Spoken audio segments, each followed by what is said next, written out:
నమస్కారం కిరణ్ టీవీ భక్తి ప్రేక్షకులకి స్వాగతం. నేను మీ గాయత్రి. ప్రస్తుతం మనతో పాటు ఉన్నారు ప్రముఖ ఆధ్యాత్మికవేత్త, జ్యోతిష పండితులు, దత్తాత్రేయ గణపతి ఉపాసకులు మురళీధర్ శర్మ గురుగారు. వారితో మాట్లాడతాం. నమస్కారం గురుగారు. మహాదేవ శ్రీమాత్రే నమః. గురుగారు, ముందుగా ఉగాది శుభాకాంక్షలు గురుగారు.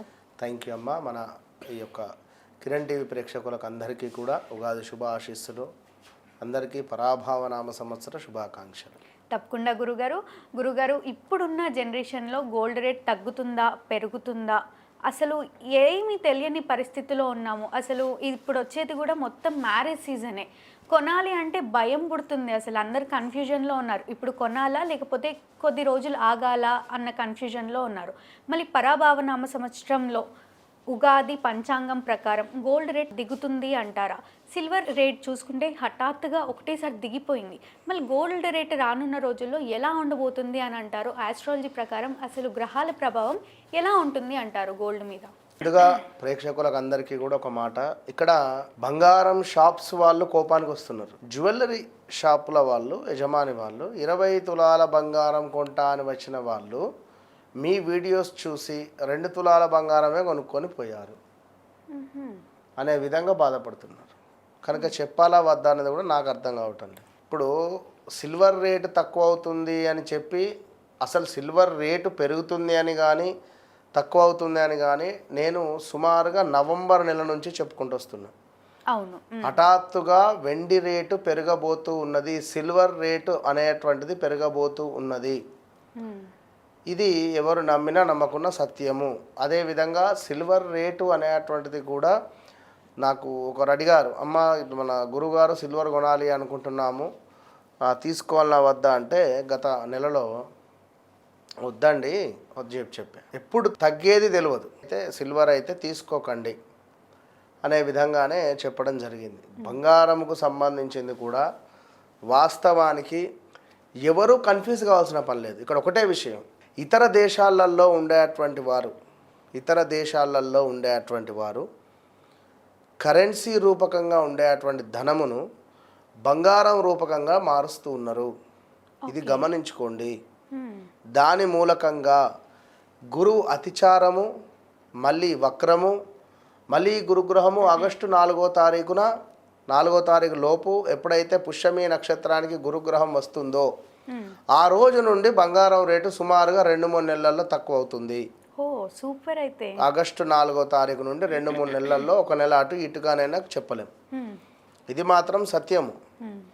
అయితే ఇక్కడ మీరు గ్రహించాల్సింది ఏంటంటే, ఇప్పుడు బయట దేశాల వాళ్ళు వాళ్ళ పని మీద ఉన్నారు. అవును, మీరు కొన్ని రోజులు ఆగండి అంటున్నాను నేను. వాళ్ళంతా ఆ యుద్ధాలు ఇవన్నీ జర ఓపిక పట్టండి. ఇప్పుడు డబ్బులు కరెన్సీ రూపకంగా ఉంటే ఏ క్షణానైనా అమెరికాలో ఉండేటువంటి ఆ యొక్క ట్రంప్ స్వీజ్ అంటే ఇతర దేశాల మనీ మొత్తం అమెరికాలోనే ఉన్నాయి స్విస్ బ్యాంకుల్లో.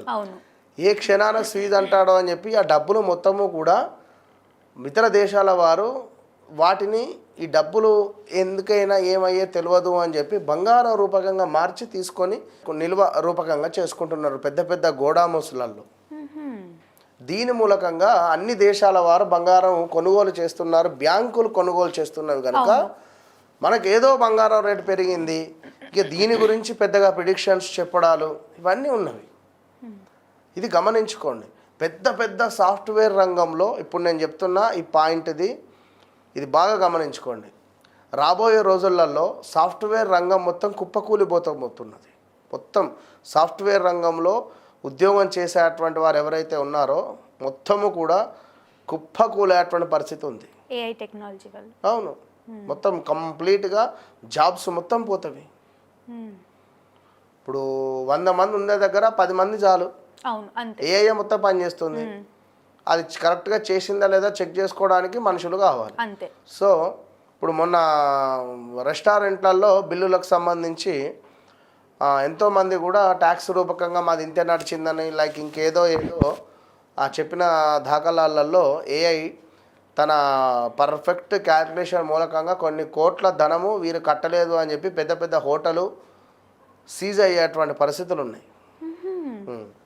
సో కనుక ఏది ఏమైనా బంగారం రేటు తగ్గబోతూ ఉన్నది అనడంలో ఇది సత్యము. ఎవరు నమ్మినా నమ్మకున్నా, నమ్మిన వాళ్ళు నమ్ముతారు, నమ్మని వారు వారి కర్మ. నాకు ఆగస్టు 4 నుంచి ఇప్పుడు ఒక్క కొనాలి నెల అనుకునే వాళ్ళు అటు కొంచెం ఇటు. ఆగితే ఇక ఆగితే బెటరు అంటే వీళ్ళు మనపై కోపానికి వస్తున్నారు. అవును, కొందామని వచ్చిన వాళ్ళు వెనక్కిపోతున్నారు అంటే మనం ఏం చేస్తాం చెప్పండి? నిజంగా ఫైర్ అయ్యారా గురుగారు? నిజంగా ప్రామిస్ ఫోన్ చేశారు. ఏం చేస్తాం మరి మనం? కనుక ఎందుకంటే వారు ఒక్కరి కోసం అని కాదు కదా విషయము. కనుక బంగారం తీసుకోవాలి అని అనుకునేటువంటి వారు కొంత ఓపిక పట్టింది మేలు. ఇప్పుడు ఇవాళైనా వారి వద్దనే, రేపైనా వారి వద్దనే కదా. అవును, సో ఏదైనా వారి వద్దనే తీసుకునేది బంగారం. ఇప్పుడు మీ అంతటా ఒకటే రేట్ ఉంటుంది కదా. అది ఏదో మీరు ఏమో ఎక్కువ చెప్పారని ఎవరేదో తక్కువ చెప్పారనేటువంటిది ఉండదు. కనుక ఈ సందర్భంలో పరాభావనామ సంవత్సరంలో 100కు 200% సిల్వర్ రేటు ఢమాల్ అంటుంది, బంగారం రేటు ఢమాల్ అంటుంది. అది సత్యము. ఆల్రెడీ మనం చూస్తూ ఉన్నాము. పెద్ద పెద్ద కంపెనీస్కు సంబంధించిన వాళ్ళు కానీ, ప్రెస్ రిలేటెడ్ కానీ బంగారం రేటు పతనం అవుతూ ఉన్నదని చెప్పి 16,000 తక్కువైందని, 10,000 తక్కువ అవుతుంది అని చెప్పి ఇట్లా దిగుతూ వస్తూ ఉన్నది. మళ్ళీ హఠాత్తుగా పెరిగింది అని కానీ ఇదంతా ఏదీ లేదు. రేపటి కాలంలో ఇప్పుడు వేరే ఒక 4-5 దేశాల బ్యాంకర్స్ బంగారం కొనేసరికి రేటు పెరుగుతుంది, ఎవరు కొనకపోయేసరికి తక్కువ అవుతుంది. ఏదేమైనా 2015లో బంగారం రేటు తక్కువైంది ఆల్మోస్ట్ 2015లో. సో మళ్ళీ 2026లో బంగారం రేటు తక్కువ కాబోతూ ఉన్నది.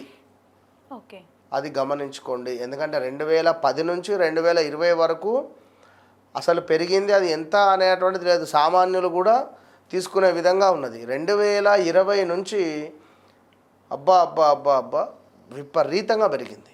అవును, ఏదున్నా 2020, 21, 22 ఇక్కడ నుండే పెరుగుతూ వచ్చింది. 24 వరకు బాగుంది, 25 నుంచి బాగా విపరీతంగా పెరిగింది. విపరీతంగా డబల్ అయిపోయింది. ఎంత లేదన్నా వాస్తవానికి తులం బంగారము 75,000, 80,000 ఎక్కువ. అవును, 1 lakh లోపు ఉండాలి అది అంతే. కానీ సామాన్యమైన వ్యక్తులు కొనాలి అంటే చాలా ఆలోచించాలి గురుగారు కదా బెట్ట. మరి ఇప్పుడు ఒక వివాహం చేయించాలి, ఒక వివాహం జరిపేటువంటి క్రమంలో వెనకటి కాలంలో 10 తులాలు, 25 తులాలు, 20 తులాలు అట్లా పెట్టేది అమ్మాయికి. ఇప్పుడు పెట్టేస్తుందా? ఎంత ఉన్నది బంగారం రేటు ఏంది? 10 లక్షలకి ఇప్పుడు 5 తులాలు వస్తుంది. అది దేనికి సరిపోతుంది? ఒక పుస్తెలతాడే 2 నుంచి 3 తులాలు ఉంటుంది. అవును, ఒక పుస్తకాలు పెడితే అయిపోతుందా వివాహం చేసేవాళ్ళు? ఒప్పుకోరు కావాలి. సో ఏది ఏమైనా భూములపై ఇన్వెస్ట్మెంట్ చేసుకోండి. భూముల యొక్క రేట్లు విపరీతంగా పెరగబోతున్నవి ఈ పరాభావనామ సంవత్సరంలో. అవునా, సూపర్. అయితే తప్పకుండా గురుగారు శ్రీ పరాభావనామ సంవత్సరంలో ఉగాది తర్వాత భూమి మీద ఇన్వెస్ట్మెంట్ చేయాలా, లేకపోతే బంగారం మీద ఇన్వెస్ట్మెంట్ చేయాలా, లేకపోతే సిల్వర్ మీద చేయాలా అని ఎంతో చక్కగా తెలియజేసినందుకు ధన్యవాదాలు. మహాదేవ. చూసారు కదా, మా వీడియో తప్పకుండా మీకు నచ్చిందని అనుకుంటున్నాను. అలా అయితే లైక్ చేయండి, షేర్ చేయండి. మరిన్ని ఇలాంటి ఇంట్రెస్టింగ్ వీడియోస్ కోసం మా ఛానల్ని సబ్స్క్రైబ్ చేసుకోండి. ధన్యవాదాలు.